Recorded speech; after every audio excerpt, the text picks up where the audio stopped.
2023-24 நிதியாண்டில் தொழிற்சாலை வேலை வாய்ப்புகளில் இந்தியாவிலேயே முதல் இடம் பிடித்து தமிழ்நாடு சாதனை படைத்துள்ளது. 2023-24 நிதியாண்டுக்கான ஏஎஸ்ஐ எனப்படும் தொழில்துறை செயல்பாடுகள் பற்றிய ஆய்வு முடிவுகளை ஒன்றிய புள்ளியியல் மற்றும் திட்ட அமலாக்கத்துறை வெளியிட்டுள்ளது. இதில் நாட்டிலேயே அதிக தொழிற்சாலைகள் கொண்ட மாநிலமாக தமிழ்நாடு விளங்குகிறது. அதன்படி இந்தியாவில் மொத்தமுள்ள தொழிற்சாலைகளில் 15.43% தொழிற்சாலைகள் தமிழ்நாட்டில் உள்ளன.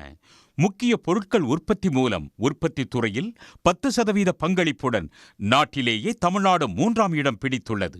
அதே நேரத்தில் உற்பத்தி துறை வேலைவாய்ப்புகளை வழங்குவதில் இந்தியாவிலேயே அதிகபட்சமாக 15.24% பங்களிப்புடன் தமிழ்நாடு முதல் இடம் பெற்று சாதனை படைத்துள்ளது.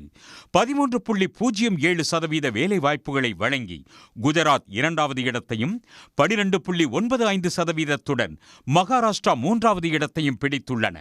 தமிழ்நாட்டில் தொழில் வளர்ச்சியை பொறுத்தமட்டில் 2022-23ஆம் ஆண்டு பணியாளர்களின் எண்ணிக்கை 1,84,00,000 இருந்தது.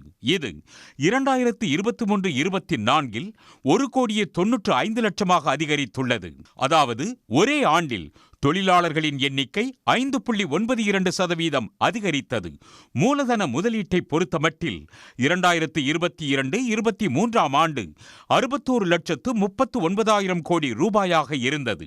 இது 2023-24 68,00,000 கோடியாக அதிகரித்தது.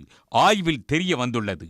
உற்பத்தி துறை மட்டுமின்றி பிற துறைகளிலும் பெற்ற வளர்ச்சியின் மூலம் 2023-24 நிதியாண்டில் நாட்டின் ஒட்டுமொத்த உற்பத்தி மதிப்பில் தமிழ்நாடு 11.9% பங்களிப்பை அளித்து சாதித்துள்ளது.